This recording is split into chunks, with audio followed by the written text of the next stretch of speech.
As energias do universo dançam harmoniosamente entre si. A mágica só ocorre quando nós mesmos fazemos ela acontecer dia após dia. Isso pode ser interpretado como obrigações e deveres, ou a manutenção do fluxo natural junto do resto de todos os seres vivos.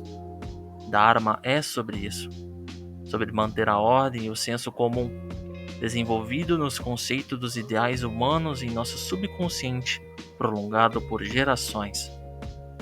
O ciclo, entretanto, se mantém por toda a eternidade.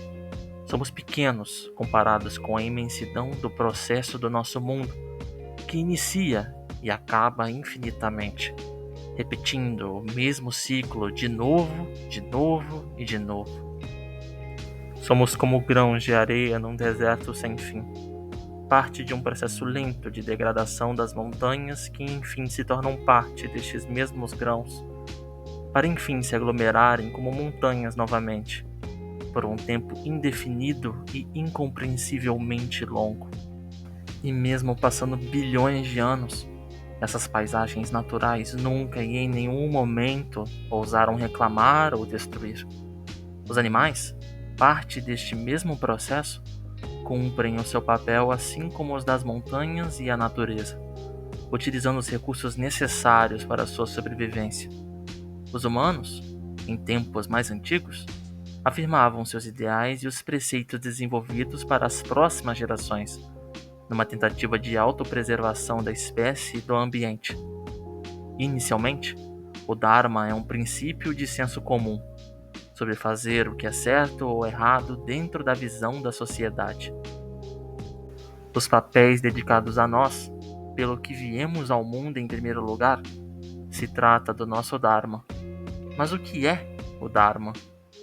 Dharma não é só um conjunto errôneo de interpretações sobre valores, virtudes e ordem. Os conhecimentos dedicados a este princípio na modernidade inevitavelmente acabou se rotulando desta forma. Porém, é bem mais complexo e não pode ser compreendido como uma ciência exata. Dharma são as atividades que você faz por não conseguir ficar sem fazê-las. É aquilo que lhe mais dá prazer. Isso é regido desde o nosso nascimento até nosso desenvolvimento como indivíduo.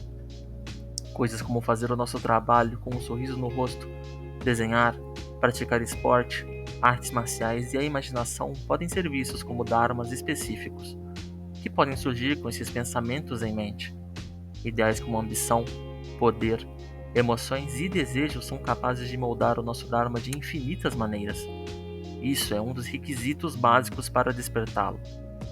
O Dharma também pode ser repassado pelas gerações e moldado pelos tempos e interpretações diferentes, mas ainda assim seguindo seus preceitos mais antigos. Esse é o motivo do Dharma verdadeiro se prolongar e alterar conforme o tempo. Os clãs Yukimura, Heikai e Usui seguem essa lógica, com exceção dos Oyakawas, visto a sua falta de membros detentores de Dharma. Viver uma vida de Dharma é viver procurando fazer o que é certo em sua perspectiva, mantendo a consciência junto do Supremo, correspondido pelos outros que mantêm do mesmo ideal. A sociedade atual carece de Dharma, vista a falta de confiança, poder, ambição, realização e autenticidade faz com que existam pessoas que não possuem Dharma em suas vidas. Tendo somente espaço para frustração e brigas sem motivo, não é à toa que o Dharma está tão defasado nos dias de hoje, sendo excluso da sociedade atual como uma palavra antiga e com uma interpretação confusa nos dicionários, com poucos livros e escritores dedicados a explicar o que de fato é o Dharma, sendo impossível uma rotulação e catalogação simples. Isso está tão crítico nos dias de hoje que a maioria da população são tratados como antidharmáticos, restringidos a nunca serem capazes de manipular o seu Dharma individual por conta própria. Eles também não têm conhecimento da realidade oculta dos feiticeiros e espíritos. No nosso mundo, o Dharma é uma força natural do indivíduo, que pode ser trazida à realidade através do nosso subconsciente. O fluxo mágico que conhecemos vem diretamente do reino das formas, o mundo de ideias e conceitos. Sua localização se vê diretamente do centro da roda da vida, chamada de Sansara.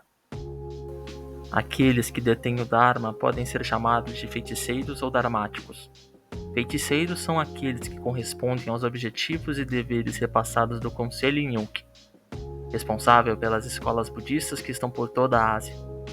Os dharmáticos, entretanto, são aqueles que agem de forma independente.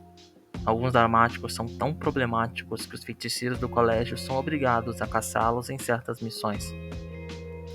Cada dharma individual tem um preceito e regras específicas, funcionando de suas próprias maneiras uns contra os outros.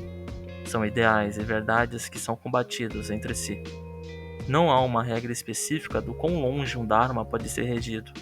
Pode existir um feiticeiro que sua imaginação é exposta à realidade como ilusões, como também pode existir um feiticeiro que literalmente pode virar uma pedra. Não há limitações.